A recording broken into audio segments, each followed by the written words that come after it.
Hello students, myself Muskan Sharma and welcome you all to the Udit pharmacy. तो आज हम हमारा डी फार्मा फर्स्ट ईयर का बायोकेमिस्ट्री एंड क्लिनिकल पैथोलॉजी का sample paper discuss करेंगे।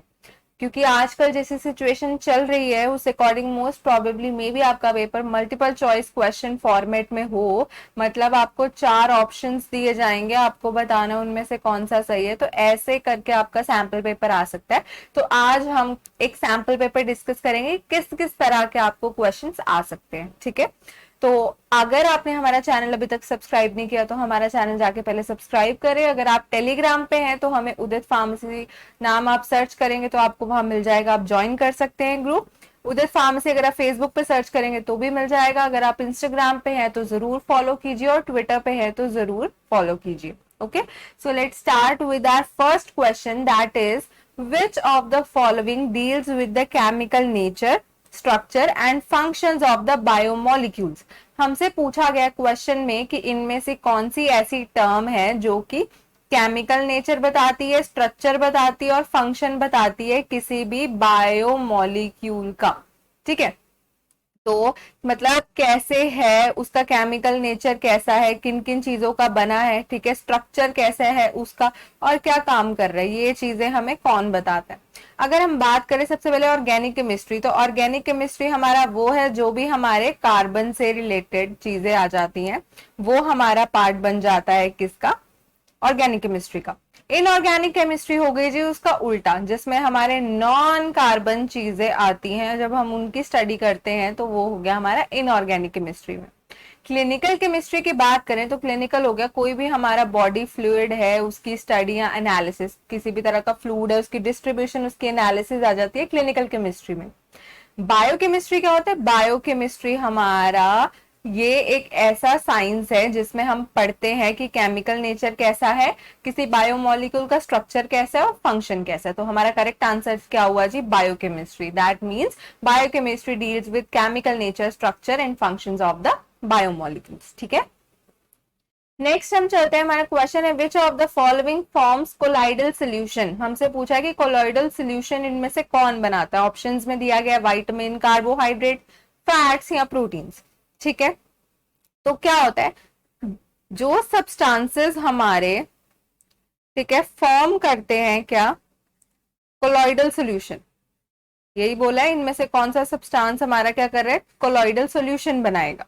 ठीक है, तो कोलॉइडल सॉल्यूशन होता क्या पहले तो हमें पता होना चाहिए। तो कोलॉइडल सॉल्यूशन हमारा एक सॉल्यूशन है जिसमें जो हमारे कोलॉइड्स हैं, जो भी हमारी चीजें हैं वो यूनिफॉर्मली अगर मिक्स हो जाती हैं, एक समान मात्रा में हमारी वो क्या हो रही है, मिक्स हो रही है। ठीक है, जैसे आपने पानी में नमक मिलाया तो वो अच्छे से मिक्स हो जाएगा, यूनिफॉर्मली मिक्स हो गया ना वो। ठीक है, तो अगर कोई चीज, अगर कोई कोलॉइड है वो यूनिफॉर्मली मिक्स हो रहे हैं तो that means they will form colloidal solution बनाएंगे। ठीक है, तो अब क्या है, जो वाइटामिन है, फैट्स है, प्रोटीन्स है, ये हमारे कोलॉइडल सॉल्यूशन नहीं बनाते हैं। ठीक है, जैसे कि वाइटामिन का तो छोड़ो, फैट्स का मैं आपको एग्जांपल दे सकती हूँ। जैसे कि ऑयल वगैरह अगर आप पानी में डालोगे तो वो कोई कोलॉइडल सॉल्यूशन नहीं बनाएगा।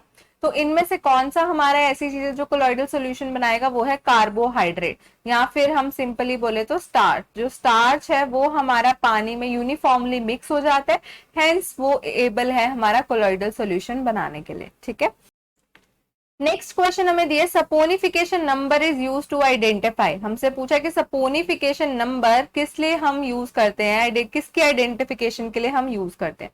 तो पहले तो हमें पता होना चाहिए कि सपोनिफिकेशन होता क्या है। तो ये हमारा एक प्रोसेस है जिसमें हम क्या करते हैं, जो हमारा फैट्स है या ऑयल्स हैं उसको हम कन्वर्ट करते हैं सोप में और एल्कोहल में, इन दोनों में क्या करते हैं, हम उन्हें कन्वर्ट करते हैं। कैसे, by the action of aqueous alkali. जब हम एल्कली का एक्शन करवाते हैं तो हमारा क्या, जो फैट्स और ऑयल्स है वो सोप एंड एल्कोहल में हमारे चेंज हो जाते हैं। ठीक है, तो अब ये सपोनिफिकेशन नंबर क्या है, सपोनिफिकेशन नंबर या हम इसको वैल्यू भी बोल सकते हैं, सपोनिफिकेशन वैल्यू। ठीक है, ये क्या करता है, हमें बताता है कि कितना नंबर ऑफ मिलीग्राम्स, कितने नंबर ऑफ मिलीग्राम्स हमें चाहिए किसका, पोटेशियम हाइड्रोक्साइड का, किसका, पोटेशियम हाइड्रोक्साइड का चाहिए, ताकि हम 1 ग्राम फैट को क्या कर सके, सपोनिफाई कर सके। ठीक है, तो कितना नंबर ऑफ मिलीग्राम्स हमें पोटेशियम हाइड्रोक्साइड का चाहिए ताकि हम 1 ग्राम फैट को सपोनिफाई कर सके। तो यहाँ पे फैट की बात हो रही है, तो saponification number is use to basically identify what fats. Okay, so this is our correct answer.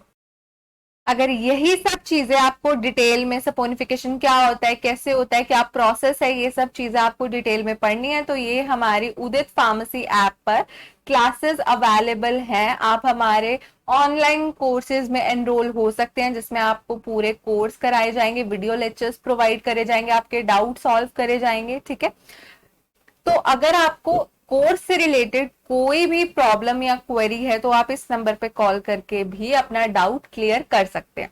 ठीक है, और इस एप्लीकेशन का लिंक एंड साथ ही साथ जो भी आपके कोर्सेज का इंफॉर्मेशन है वो आपको डिस्क्रिप्शन बॉक्स में मिल जाएगा, so do check that. Okay, next हमारे पास है acid base balance and osmotic pressure is regulated by, and the options are iodine, zinc, sodium, copper. हमसे पूछे कि एसिड बेस बैलेंस और ऑस्मोटिक प्रेशर कौन रेगुलेट करता है बॉडी में। तो क्या है, सोडियम हमारा एक मेजर केटायन है बॉडी में। क्या है, मेजर केटायन है। ये क्या करता है, एसिड बेस बैलेंस भी मेंटेन करता है। जैसे कि फॉर सपोज कोई स्ट्रॉन्ग एसिड आया, तो जब वो कंटैक्ट में आएगा हमारी बॉडी के, तो सोडियम हेल्प करेगा एक स्ट्रॉन्ग बेस बनाने में, जिसकी वजह से वो एसिड बेस आपस में न्यूट्रलाइज हो जाएंगे एंड हेंस हमारी बॉडी में एक एसिड बेस बैलेंस मेंटेन रहेगा। ऑस्मोटिक प्रेशर की बात करें तो क्या होता है, ये क्या करता है, अपने आप को डीग्रेड कर लेता है। ठीक है, ताकि जो है हमारा ऑस्मोटिक प्रेशर बढ़ा रहे और केटायन का लेवल भी हमारा as it is, cation and anion का लेवल भी एज इट इज रहे। ठीक है, क्योंकि क्या है, सोडियम क्या है, हर जगह बॉडी में प्रेजेंट है, तो इसकी मूवमेंट अंदर बाहर, यही सब चीजें हमारी रेगुलेट करती है movement of water as well. तो एसिड बेस बैलेंस और ऑस्मोटिक प्रेशर हमारा सबसे इंपॉर्टेंटली कौन रेगुलेट करता है, सोडियम। आयोडीन, जिंक, कॉपर, इनसे कोई रिलेशन नहीं है। Okay, so this is our correct answer. Next हमारे पास है osteomalacia. Osteomalacia is cause due to deficiency of, किसकी कमी से ऑस्टियोमलेशिया होता है। तो पहले हमें पता होना चाहिए ऑस्टियोमलेशिया है क्या।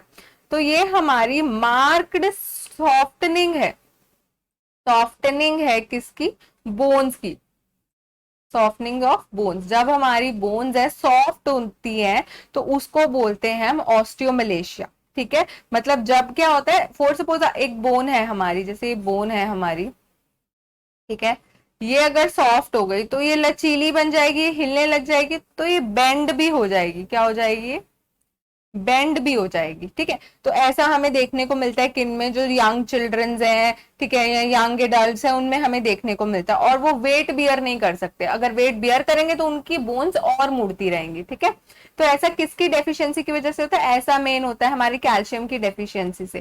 क्या होता है, हमारी बॉडी में विटामिन डी है, तो विटामिन डी हमारा हेल्प करता है कैल्शियम एब्जॉर्प्शन करवाने में। तो विटामिन डी की भी कमी हो जाती है, हेंस कैल्शियम भी नहीं एब्जॉर्ब होगा हमारा, हेंस हमें ऑस्टियोमलेशिया हो जाएगा। So our correct answer is what, calcium. ठीक है, फॉस्फोरस, क्लोरीन, आयोडीन, इनका कोई लेना देना नहीं है। नेक्स्ट हमारे पास है which is characteristic of enzymes. हमें बोला है कि एंजाइम का इनमें से कौन सा करेक्टरिस्टिक है।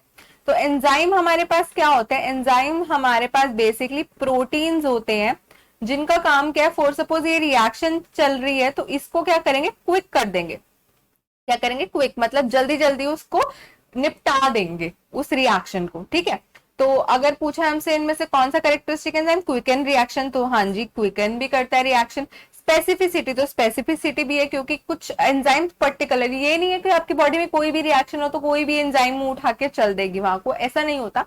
पर्टिकुलरली एंजाइम्स होते हैं जो कि पर्टिकुलर हमारे क्या है, रिएक्शंस को ही we can say that quick करती हैं। ठीक है, और ये हमारी प्रोटीन्स होते हैं नेचर में, तो ये भी करेक्ट है, दैट मींस ये तीनों करेक्ट है। So our correct answer is all of these. Okay, next हमारे पास है nitrogen balance indicates metabolism of. हमें बोला है कि नाइट्रोजन बैलेंस क्या इंडिकेट करता है, किसके मेटाबॉलिज्म को, इधर लिपिड्स, कार्बोहाइड्रेट, प्रोटीन्स और नन ऑफ दीज।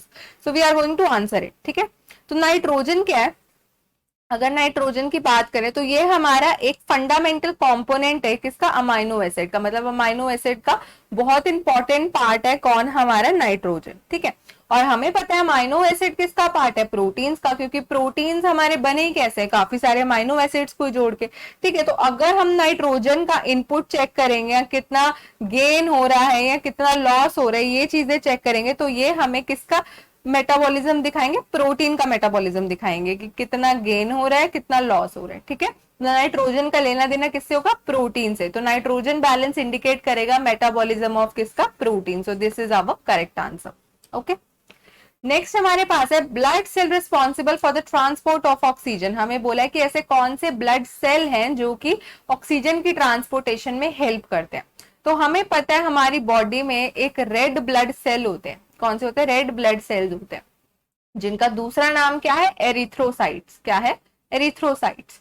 ओके, तो ये एरिथ्रोसाइट्स क्या करते हैं, इनके अंदर हीमोग्लोबिन प्रेजेंट होती है, एक पिगमेंट होती है हीमोग्लोबिन, और ये क्या हीमोग्लोबिन कर सकती है, 4 मॉलिक्यूल्स हमारे कैरी कर सकती है किसके, ऑक्सीजन के, और उसको पूरी बॉडी में सप्लाई कर सकती है। तो ऑक्सीजन को कौन उठाता है, कौन सा सेल लेके जाता है, that is red blood cell. WBCs की बात करें तो वो हमारा क्या, डिफेंस पर्पस के लिए है, ठीक है। प्लेटलेट्स हमारे किसके लिए, क्लॉटिंग पर्पस के लिए हैं। बोथ ए एंड बी, तो ए और बी तो दोनों ही गलत है, तो ये भी गलत हो गया। तो हमारा करेक्ट आंसर क्या है, red blood cells. Red blood cells के एरिथ्रोसाइट्स, ये हमारे ऑक्सीजन ट्रांसपोर्टेशन में हेल्प करते हैं, ठीक है। तो ये था हमारा एक फॉर्मेट की सैंपल पेपर, एक तरह का आपने देखा कि कैसे कैसे क्वेश्चंस पेपर में आपको आ सकते हैं। ओके, सो होप आपको अच्छे से सब क्लियर हो गया। And yes, do like this video and share the video. And अगर आपको कोई भी ऑनलाइन कोर्स के रिलेटेड क्वेरी है, कैसे ज्वाइन करना है, क्या क्या चीजें आपको मिलेंगी उसमें, तो आप इस नंबर पे कॉल करके क्लियर कर सकते हैं। Okay, thank you.